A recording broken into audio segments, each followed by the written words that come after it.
Hello! Allô? Bienvenue dans cette vidéo où je vais vous présenter les nouveautés et les retours en stock de cette semaine-ci. C'est Cédric, à la technique c'est Laurent. Salut tout le monde. Préco. Allez. Préco, alors on y va. Beyond the Sun Leaders en VF. Ouais, annoncé par Matago. C'est pour juillet, je crois. Ok. Valeur sûre. Léviathan, Warhammer. Si vous aimez la guerre, on a pris des boîtes mais blindées. Quand je dis blindées, c'est plusieurs dizaines, des blindées. La précommande, elle a duré un jour. Ah ouais. C'est 180 € la boîte. Hein. On se rend pas compte qu'il y a encore autant de joueurs de Warhammer. Hein. Bah, dingue. Donc demain, on a notre commercial au téléphone. On va téléphoner chez GW.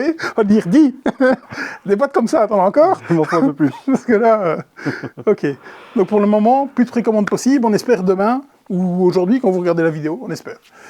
Bon. Ensuite, le clan des loups de Wolves. Ouais, le clan des loups, Wolf, que je devais jouer à SN, que j'ai pas joué, et que je trouve le titre... Qui s'est vendu aussi en dehors de ton chrono. Je pense à midi, c'était déjà quasiment fini. Ouais, donc je l'ai essayé chez mon grossiste quand on était passé sur quand Gigamic était venu présenter ses nouveautés. Je trouve le titre d'un débile, bon enfin bref. En tout cas, de Wolves, ça sonnait bien, et la couve est vraiment magnifique. On est d'accord, ils n'ont pas changé la couve, hein. Ils ont juste changé le nom. Il a de bons échos. Hein. Oui, moi je l'ai, mais je ne l'ai jamais joué. Contrôle de territoire, parce que j'ai pas nécessairement les joueurs qui sont fans de ça, j'ai pas eu l'occasion, et puis comme souvent, hein, on l'a depuis longtemps, et il tombe un peu dans l'oubli quand on ne le joue pas tout de suite. C'est un peu ce qui lui est arrivé, c'est dommage, parce que en plus il donnait vraiment envie. Ça me donne l'idée de le ressortir. Voilà. C'était partant pour l'essayer un séjour. Hein. Chaud, on y va. Ensuite, Biotop. Biotops, non, ce ne sera pas les caisses, ce sera la version retail. On n'y a pas été en caisse parce que... Bah, c'était sur Ulule ou c'était sur Ulule, ouais. Donc, parce que je trouve que la différence, voilà. Bah, le matos c'est fort léger. Hein. Moi, je l'avais vu à Cannes. Je pense qu'il y avait une petite amélioration, si je me rappelle bien, avec la campagne participative. Je crois que c'est juste... Un peu upgrade des matériels, si je me rappelle bien. Je crois que c'est 6 tokens en bois, un truc comme ça. C'était fort léger au niveau des... Un peu comme Earth. Ouais, donc j'y ai, c'est bon. Quand ça arrivera en boutique, ce sera bien. Okay. Bon, en tout cas, j'ai entendu de bonnes choses sur lui. Philippot avait bien aimé, par exemple. Il avait joué... Qui? Philippot. Ok. Il avait bien aimé ce jeu. Effectivement, il m'en avait parlé. Ben aussi, je pense. Ouais, je pense. Non, il a une bonne critique, hein, jusque-là. Mais moi, voilà. Il ne me tentait pas. Et le matériel tellement fin comme ça, à manipuler, ça ne donnait pas envie. J'aurais peut-être dû l'essayer quand même. Ensuite, Catan. SD. C'est quoi? SD Beau 3D. Ah, c'est 3D, pardon. C'est 3D. Ah, tu fais des 3 comme des S. D'accord. C'est un peu quand je suis passé. Ouais. Enfin, un énième Catan. Alors, si vous avez envie d'hypothéquer votre maison, lancez-vous. Bah, hypothéquer, pourquoi pas. Pour Catan, je ne suis pas sûr. On a ouvert les précos là-dessus, parce qu'on vous le dit direct, on ne va pas rentrer une boîte en magasin, on va uniquement rentrer que ce qui est commandé. Ça va être pas loin des 300 € la boîte. Pour Catan. Donc les tuiles en 3D, tout ce qui est 3D, enfin hop. Déjà ça pour le château de Bourgogne, je tiquais un peu. Mais pour Catan, alors là... Ok. Jeu mondialement connu. Oui. Alors, encore une fois, il faut le remettre dans son époque, il a changé les choses, ça a été un tournant. Maintenant, 300 € à l'heure actuelle par rapport à ce qu'il y a sur le marché... Vous avez un Frosthaven à ce prix-là, je vous le dis déjà. Ouais, si on aime Frosthaven évidemment, mais oui, c'est difficilement compréhensible. Quand on voit certains jeux qui ont du mal d'être financés et qui valent vraiment le coup. Il y a des ultra fans. Hein. Ouais, bah oui. Ensuite, on a noté TFM. Ouais, pourquoi TFM? Parce que Terraforming Mars, tout revient. Ah. Donc le jeu D c'est déjà ouvert en précommande. Okay. Donc il est sur Kickstarter, il va aller sur Kickstarter. Il a été, non? Il a été, mais enfin de toute façon on aura les boîtes. Quoi qu'il arrive, on a ouvert les précos. Pourquoi TFM? Parce que tout revient. Et là c'est un petit événement, parce que toujours en Terraforming Mars, il manquait toujours un truc. Toujours. Il manquait ou Prélude, ou Hélas Elysium, ou Colony, ou Venus Next. Et bien là, tout revient. En même temps, Prélude 2, je suppose. De quoi? Il y a une nouvelle extension Prélude. Oui, il y a Prélude 2 qui ressemble plus à un titre de film qu'à une boîte de jeu. Mais... Bah, je suppose que ça arrive en même temps, ils ont tout réimprimé en même temps, c'est ça? en tout cas Prélude 2, on parle peut-être d'une campagne participative qui n'est pas encore là. Ça sort pas directement. Non, parce que ici, tout sera là au magasin. Et donc, ce sera peut-être un petit événement, parce que depuis qu'on a ouvert la boutique, je ne pense que ce n'est jamais arrivé qu'on ait toutes les extensions de Terraforming Mars en même temps. Il y a toujours eu quelque chose en rupture, toujours.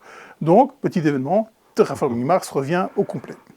Je l'ai vendu il n'y a pas longtemps, ma Big Box avec le all-in. Justement, la Big Box, on a chopé des Big Box pas en solde, en promotion, c'est-à-dire qu'elles seront à la moitié du prix.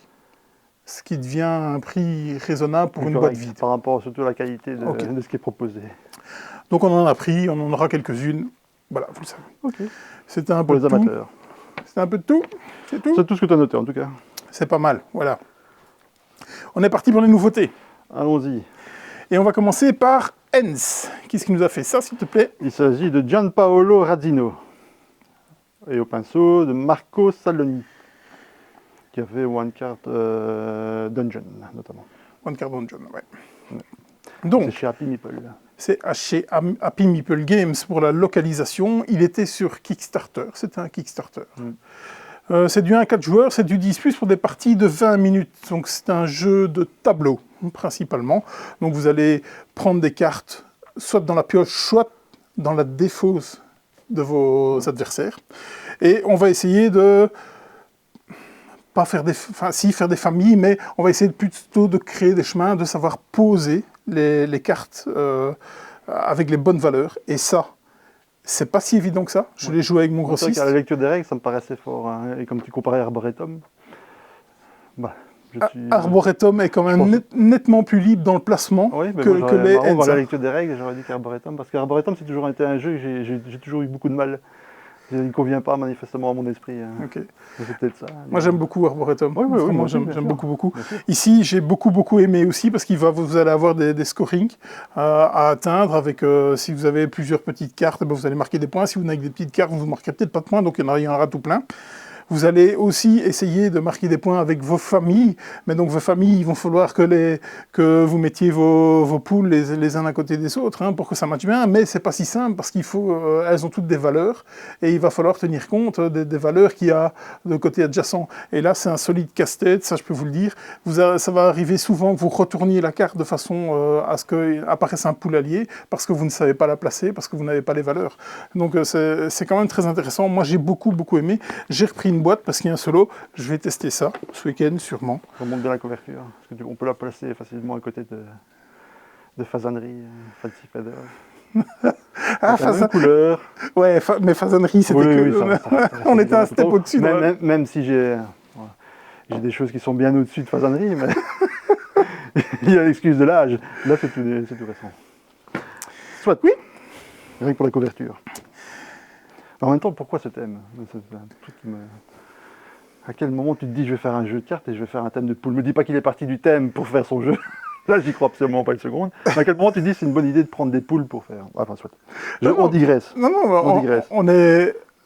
Non, je suis assez d'accord. Des fois, il y a des thèmes qui sortent un peu qui sortent de l'espace, mais non, justement, parce que ou bien vous êtes un fermier, vous cultivez vos champs et vous accouplez vos animaux, ou bien vous allez sur Mars et voilà. Donc, à partir du moment où on a un thème qui sort un peu de l'ordinaire, pourquoi pas? Maintenant... Oui. Tu peux avoir des thèmes qui sortent de l'ordinaire autres que des poules. D'accord, je suis d'accord. Je ne pense pas que ça puisse faire rêver quelqu'un. Bon, on est bien d'accord que quand j'ai joué, j'ai pas eu l'impression de mettre des poules. Non, mais Arboretum, les arbres, c'est joli, c'est encore, c'est zen, etc. Les poules. On est d'accord. J'ai rien contre les poules. Donc, attention. À partir du moment où ça sert le thème Union Stockyard, Jérusalem, qu'on discutait, parce que moi, Jérusalem, je le trouve assez thématique. Il y a quand même des choses qui sont... Oui, autant qu'un euro puisse être... Qu'un euro, on est bien d'accord. Puisse être thématique. On est d'accord là-dessus. Qu'un pur euro, en tout cas. Voilà. On parle de thème. Voilà. Magnifique. Allons-y. Azul Mini. Belle représentation. Donc, qu'est-ce qui nous a fait ça? Est-ce que c'est la peine de le dire? Voilà. Michael Kisling. Michael Kisling. Donc, si vous ne connaissez pas Azul, vous n'habitez pas cette planète. Non. Donc, énième. Ouais, et donc là, ici, on est dans une version plus compacte. Vous avez la même chose que dans les boîtes de base. Donc, si vous avez le jeu de base et que vous n'avez pas besoin de le transporter, ne l'achetez pas. Sauf pour la collection, peut-être, si vous avez envie de collectionner les Azules. Ici, J'ai bien vu, en plus, ça se clip, si je m'ai bien vu, les tuiles. Hein. Tu peux presque à la verticale. Il y a un truc comme ça, parce qu'il me semble qu'il y a un overlay qui vient sur le plateau. Je pense que ça se clip carrément, que tu peux carrément le mettre à la verticale. Donc c'est vraiment la version de voyage, en gros. Oui, c'est la version de voyage, carrément, quoi. Maintenant, celui qui avait 2 mains gauches et qui jouait à Azul, hein, c'est sûr. Donc, ça pourrait peut-être être une solution. Ça peut être à jouer dans le jeu en même temps. Donc Azul Mini, donc, avec une boîte fort souple. Donc les tuiles sont les carreaux de ciment. sont plus petits. Restons thématiques. Donc voilà, donc, je ne vais pas vous faire l'affront de vous présenter Azul. Non, je ne pense pas que ce soit nécessaire. Timeline Twist. Qui est-ce qui nous a fait ça, s'il te plaît? Frédéric Henry et Cory Konietzka. Si étonnant que ça puisse paraître. J'ai halluciné. Que se passe-t-il? J'ai halluciné. Ouais. Je vais d'ailleurs regarder sur la boîte, voir si les infos sont bonnes. Quand je viens de le lire, parce que j'ai découvert en le lisant maintenant, je me dis, what the fuck? Cédric a pris des champignons encore. Mais écoute, ou alors, c'est BGG qui a pris des champignons. Je ne sais pas. Parce que, mais t'es dit, quand j'ai vu ça, quel est le rapport? Et je ne comprends pas. Maintenant, est-ce qu'ils n'ont pas déjà travaillé ensemble sur des Conan ou des choses comme ça, ou des Batman? Peut-être, je n'en sais rien. Voilà. Et donc, je te confirme qu'il est crédité sur la boîte. En tout petit. Okay. Donc, auteur Frédéric Henry. Ouais. Et le mode coopératif vient de Cory Konietzka. Un mode coopératif, ok. Ouais, parce que Timeline Twist est le timeline coopératif. Il n'est par contre pas compatible avec les autres timelines parce que les cartes ne sont pas du même format. Et donc, vous allez jouer à Timeline de façon coopérative. Est-ce qu'il faut en dire plus? Je ne pense pas, parce que Timeline est quand même assez connu et reconnu. Laissons ça là. Moi, j'avais un jeu de plateau en Timeline que j'aime. Moi, j'aime beaucoup Timeline et je ne jouais plus qu'au jeu de plateau qu'on ne fait plus malheureusement. J'ai oublié le nom du jeu de plateau, mais j'aime beaucoup. Ça fait partie d'une action Hobbynext. Hobbynext, chaque mois, c'est Asmodée qui met un jeu à l'honneur. Ce mois-ci, c'est Timeline Twist. Et donc, pour ce faire, vous aurez une petite extension de cartes qui se fera avec le jeu. Ah bon. Les Pokémon sont là. Les Pokémon avec la sortie d'Écarlate et Violette, c'est la 2e sortie. On a les ETB, Évolution en Paldea. On a reçu les boosters qui vont avec. On a reçu les tripacks, il y en a 2. Il y a Vromby et Forgerette qui vont avec. Donc on vous rappelle que Luddy Corner s'est fait valider comme Pokémon Store. Et donc on a une ligue Pokémon qui vient ici le 17 juin. Il y aura un tournoi Pokémon avec un professeur Pokémon qui va vous apprendre. Oui, avec un professeur Pokémon qui ne va pas jouer cette fois-ci, mais qui va vous apprendre, si vous voulez découvrir le jeu, eh bien, ce cher monsieur sera là pour vous au magasin le 17 juin. À partir de 10h, exceptionnellement au matin, parce qu'ils ont un tournoi l'après-midi. D'accord. Il y a quelques jours, j'ai vu un reportage, je ne sais plus, sur M6 ou quoi, sur les cartes Pokémon et le business derrière. Bon, je comprends un peu mieux certains achats qui se font, certaines cartes qui partent à des prix mais débiles, certains qui vont les chercher directement au Japon parce qu'au Japon, elles ne codent pas de la même façon. Ils font l'import, c'est assez impressionnant le business qu'il y avait derrière. C'est un univers. Hein. Je savais qu'il y avait, mais je ne pensais pas que c'était à ce point-là. C'est un univers. Justement, en parlant du 17, ça m'a pas tilté quand on parlait de la boîte de Warhammer 40 000 Léviathan. Ouais. Donc normalement, c'est sorti le 26, je pense, le 26 juin, la sortie officielle. Nous, on va réussir à avoir une boîte, donc Games Workshop nous envoie une boîte avant. Et donc le 17 après-midi, donc après Pokémon, on va faire un unboxing, donc on va vous présenter les nouvelles versions, tout ce qui va avec. Voilà, parenthèse. Chou, y es-tu? Un jeu de Xavier Violo, illustré par Sepio. Oui, c'est chez Spaceco. Spaceco, c'est la branche enfant de Space Cowboy. Yes. C'est un jeu... Comment on peut résumer ça? Vous allez être... Comment je dis, c'est un 2 contre 2 en fait. C'est de la symétrie, oui. C'est de la symétrie. Il y en a un qui va jouer les lapins, l'autre qui va jouer le fermier. Et donc, sur un plateau qui est tout en 3D, le lapin va devoir se cacher en dessous des choux et le fermier va devoir simplement essayer de le retrouver. Ouais. Si le lapin a X choux, a réussi ça plusieurs fois, eh bien, ce sera le lapin qui a gagné. Si le fermier rattrape X lapins, ce sera le fermier qui a gagné. C'est pour les enfants, c'est un 6+, c'est 20 minutes, c'est Space Cowboy, matériel de qualité. Ouais. Space Cowboy. Oh, pour la cible, ça a l'air sympa comme jeu. Oui, bah oui, on l'avait testé, hein, on a vite fait chez Asmodée. J'avais vu, j'ai un vague souvenir. Qu'il était à côté d'Everdale. Quand il y a le lapin qui sort, on retourne la tuile, et comme ça dit c'est exactement ça. À partir de là, d'une certaine distance. C'est exactement ça. Sympa. Ouais, sympa. Pas pour nous évidemment. Mais... Pour les enfants. Voilà, exactement. C'est la cible. Arceus Society. Qu'est-ce qui nous a fait ça? L'excellentissime Paolo Mori, j'aime beaucoup. Et c'est illustré par John McCambridge. Ouais. Qui nous a fait quoi, monsieur Mori? Mori, il a fait Blitzkrieg, il a fait Libertalia, il a fait Seasrom, comment ça s'appelait encore? Kaysar. Kaysar, oui. Kaysar, qui est excellentissime. Très bon jeu. Qui est basé un petit peu sur Blitzkrieg. Ouais. Un char graphique très particulier. Hein. Ouais. Mais effectivement, c'est Kaysar très bon. Très bon. Ouais, je le préfère à Blitzkrieg. Je n'ai pas joué Blitzkrieg, j'ai joué Kaysar, franchement très bien. C'est le même principe, mais je pense que c'est vraiment une évolution de Blitzkrieg. Je me demande d'ailleurs si j'ai gardé une boîte, moi. Kaysar? Ouais. Pas vaut le coup. Oui, très bien, très bien. Charte graphique très particulière. Très particulière. Oui, mais enfin bon, en même temps, c'est assez fort abstrait comme jeu. Oui. C'est pas très grave. Je l'ai joué, on l'a joué chez Asmodée, j'ai rien compris. J'ai regardé la vidéo tantôt d'un monde de jeu, et j'ai toujours rien compris. Il y a des jeux comme ça percute pas. Ah oui. Eh bien, c'est une réimplémentation avec quelques changements d'Ethnos, toujours de Paolo Mori. Donc le système de cartes est quasi identique.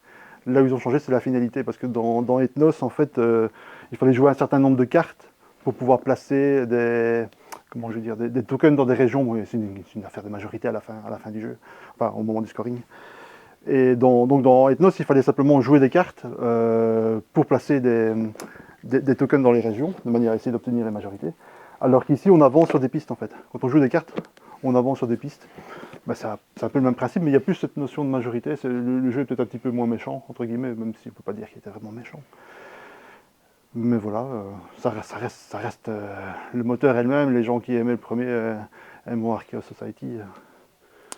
Et moi, honnêtement, si c'était pas une grande boîte comme ça et si le prix était 30% moins cher, je l'aurais repris.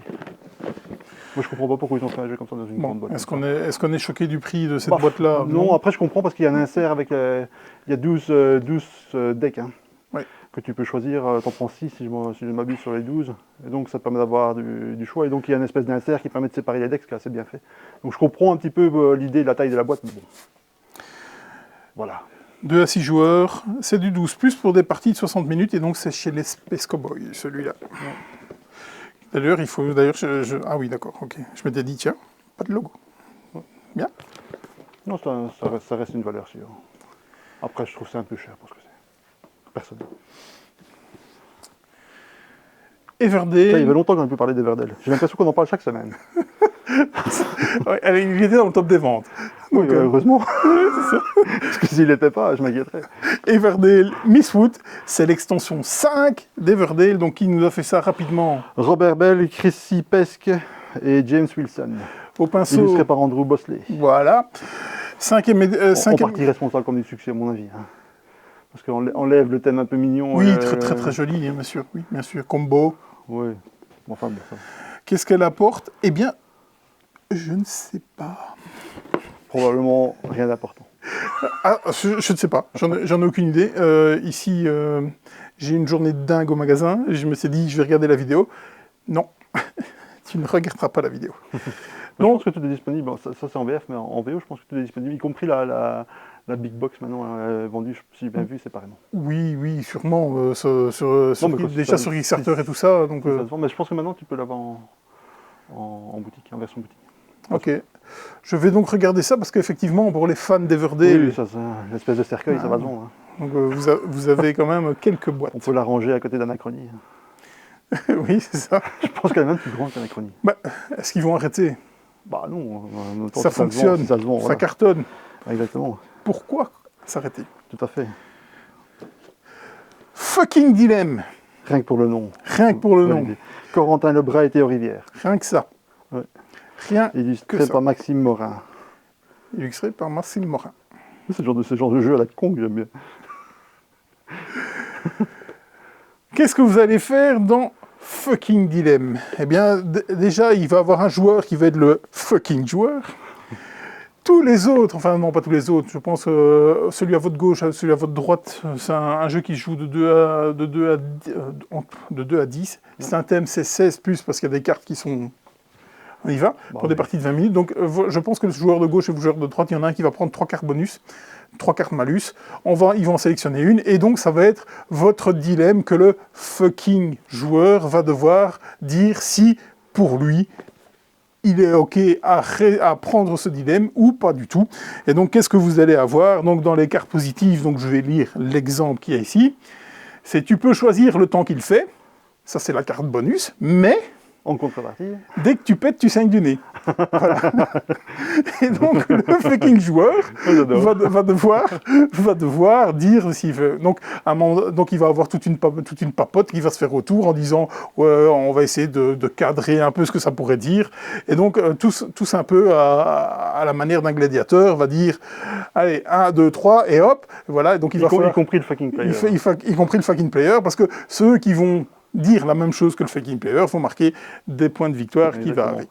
Ouais, le truc, c'est juste faire les dilemmes. Hein. Ouais, oui, clairement. Parce que moi, je prends les cartes, je les lis et je fais les dilemmes. Ça ne va pas plus loin que ça. Je pense que le jeu est fait pour ce genre de choses, clairement. Donc, c'est chez les Lumberjacks. C'est dommage qu'il n'y ait pas une petite notion de... On peut pas mettre sa petite touche en fait dans les... Tu vois écoute... Ça serait marrant, je vais pas dire comme dans les blancs mangés. Je n'ai pas ouvert la boîte, il y a peut-être des cartes blanches. Ah peut-être, oui, parce que ça peut être marrant. Moi j'ai beaucoup d'imagination pour ce genre de choses. De toute façon, ça va être un jeu d'ambiance, un jeu d'apéro, on est pile dedans, hein, en plus avec le temps qu'il fait. Bon timing, le jeu. Encore une fois, rien que pour le nom. Ouais. Avec le fucking player, j'ai ri quand j'ai lu la... Oui, le fucking player. Ça, c'est dis pas, voilà. Vraiment bien, quoi. En plus, deux gros auteurs, hein, deux très gros auteurs. Théo Rivière, l'insatiable, on ne l'arrête plus. Hein. Et pourtant, j'avais vu une vidéo... Je ne pense pas que j'ai un seul jeu de Théo Rivière. Je ne me rappelle pas d'en avoir acheté un. Ou alors peut-être que tu en as et que tu ne le sais pas. Non, je pense pas. Donc, voilà, c'est pas ma cam. Il était passé sur une autre chaîne YouTube de Jean Cravate, que je vous recommande franchement, parce que ce type... Jean Cravate. Ah oui, je ne connais pas. Ah ben, franchement, c'est quelqu'un qui prend un peu l'accent de François Lambrouille et qui met énormément d'incrustations dans ce qu'il fait. C'est belge? Ah oui, belge. Ah, okay. Mais en plus, son audience est à forte consonance de la France, quoi. Quand j'ai vu ça, je dis ça ne va ne parler qu'aux Belges, et non, ça parle de la France. Et moi, franchement, je suis tombé dedans, j'adore, quoi. J'adore tout ce qu'il fait, c'est super propre, il parle tout le temps seul à la caméra, il est tellement d'un naturel, j'aime beaucoup, franchement. Je le regarde plus pour me divertir que faire de la veille, mais franchement, va une fois voir. Donc il met plein d'incrustations de François Lambrouille, et donc il y avait Théo Rivière qui était venu présenter le jeu là quand il l'avait interviewé, donc voilà. Excellent. On va sur Kickstarter avec Microcosmos. Donc, qui ce que vous a fait ça? C'est Tiny Microcosmos. Ouais, c'est Tiny Microcosmos. Tiny Microcosmos. C'est la même recette, hein. C'est la même recette, exactement. Tristoy. Ouais, si vous ne connaissez pas les Tiny Epic, c'est des petits jeux Microcosmos, qui mériterait d'être un grand jeu, tellement c'est pas mal. Disons que il y a beaucoup dans une boîte en général. Ouais. Alors, est-ce que ce sont des grands jeux? Ça ne veut rien dire. Mais en tout cas, moi j'ai joué à Tiny Epic Quest, Epic, et franchement, j'ai trouvé ça très bon. Quoi, c'était encore marrant à l'époque. Avec son petit côté look Zelda, m'avait attiré à l'époque. Clairement. Avec que tu devais mettre des armes et tout sur tes meeples. C'était marrant. Moi, j'ai un problème avec ces petites boîtes. Hein, il y a beaucoup de jeux là-dedans, donc ça c'est très bien. Par contre, en général, niveau ergonomie, c'est toujours assez compliqué. Mais le jeu a l'air chouette. C'est ce qu'on dit. Je ne sais même pas si ça se verra à la caméra. Quand c'est déployé, vous n'avez même pas l'impression que ça rentre là-dedans. Hein. Ouais, c'est des grandes cartes aussi. Ouais, vraiment des grandes cartes. J'ai lu les règles, parce qu'il y a des règles en français qui ont été livrées avec le Kickstarter, téléchargeables en PDF. C'est pas la meilleure traduction que j'ai lue de ma vie, hein. Ça, parce que j'ai pas tout compris. J'ai regardé le playthrough, l'explication des règles, pas le playthrough. Je vais devoir regarder un playthrough parce que le gars m'a bien endormi dans l'explication de ces règles. Donc, je ne sais pas comment on joue ça. C'est du 1 à 4 joueurs, c'est du 12+, pour des parties de à peu près 20 minutes par joueur, à peu près dire. Oui, Je sais pas, c'est de la... un jeu de gestion, transformation de ressources, avec une partie exploration des planètes, un plateau qu'on débloque au fur et à mesure. Enfin, il y a beaucoup de petites mécaniques. C'est pas un tout petit jeu. Hein. Ah, non, c'est pas bien proportionnel du tout à la taille. Comme tu dis, c'est du 20 minutes par joueur, à mon avis. Ouais, c'est du 12+, hein, c'est ça. Ça a l'air sympa. Voilà. Moi, le problème que j'ai avec ça, c'est toujours les manipulations, c'est des petites choses. Hein. Mais il a l'air d'avoir... ça m'aurait moins choqué, à la limite, choqué c'est un grand mot, de voir ce jeu dans une boîte de la taille d'Archeo Society que l'inverse. Clairement. C'est un all-in, hein, donc vous avez... en fait, ça c'est le jeu de base, je pense, et ça c'est l'extension. Oui, c'est pas trop cher en plus. Non, ça va, franchement ça va. Donc j'en ai eu quelques-uns, et ils sont pour le moment de nouveau sur Kickstarter avec micro-architecte. Ouais.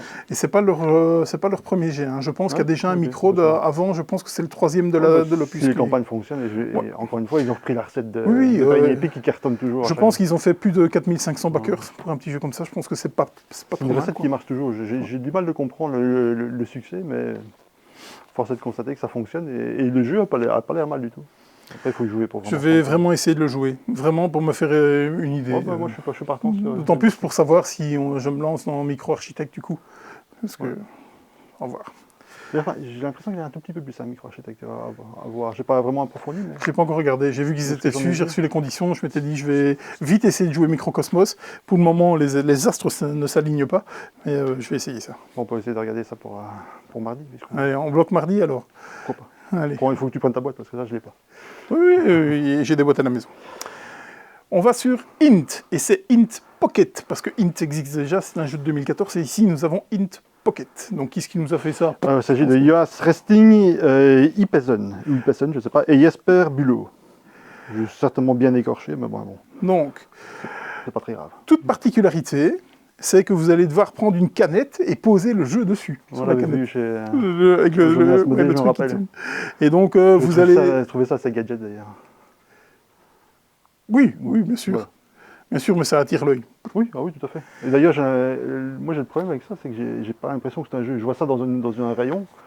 J'ai l'impression à l'intérieur, je sais pas, je vais trouver un câble, un câble pour mon iPhone ou un truc, je sais pas. Ça ressemble absolument pas à un jeu en fait. C'est 8 € la boîte. Oui, mais enfin, ça n'empêche pas qu'au niveau visuel, alors, je dis pas que c'est pas réussi, hein, esthétiquement, je trouve ça même assez joli. Maintenant, on dirait tout sauf un jeu. Hein. Donc vous allez devoir faire deviner des choses, donc dessiner, fredonner, parler, mimer, et consorts. Donc un petit jeu d'ambiance, donc il faut être au moins 4. Et c'est du 15+, donc je suppose qu'il va avoir des thèmes un peu plus adultes, on va dire, et c'est pour des parties de 20 minutes. Donc le support canette et tout ça, c'est vraiment, je pense, pour donner un effet... Pas sûr que ce soit indispensable. À voir. Ouais. Déjà un peu plus de nouveautés que la semaine passée. C'était déjà il en manque. Pas mal. On a prévu d'autres choses, si je Oui, fournisseur pas arrivé. Ah. Donc Teloscope, le Caméléon. Moi, c'est Riki Tata, un auteur que j'aime beaucoup, qui a fait, notamment, on parlait tout à l'heure, Complot, entre autres. Ouais. Bah, peut-être que quand vous regarderez la vidéo, le vendredi, ce sera là. On vous en parle la semaine prochaine, je pense. On a un retour. Un truc que la planche des pirates.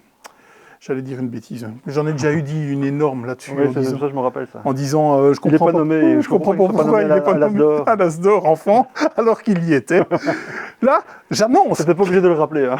Ah bah si. Sinon, si je dis pas de conneries dans une émission, je ne comprends pas ce qui se passe. Je sais que je suis au bord de la mort, comme je le suis aujourd'hui. La planche des pirates.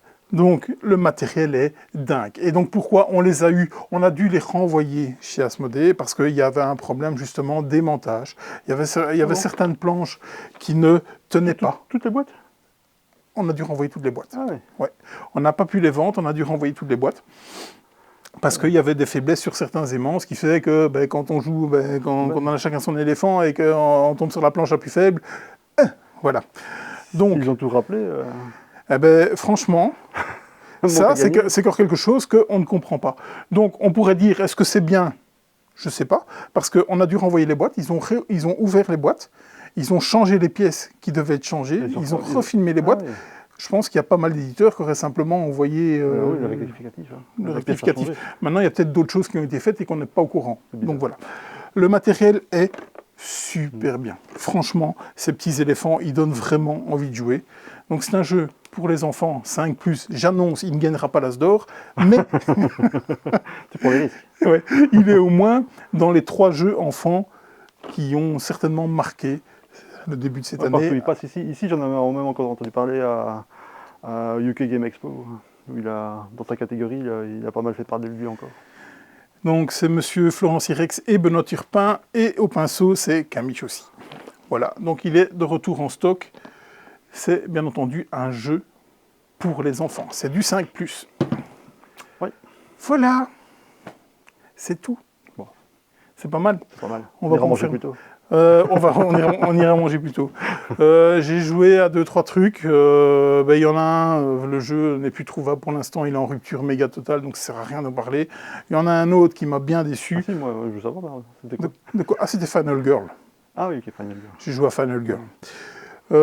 J'ai joué aussi à Carbonic. On mettra tout ça dans des autres émissions. Voilà. Ou pas. Ou pas. Si, je vais en parler moi en tout cas. Bon, le mot de la fin. La fin. La fin.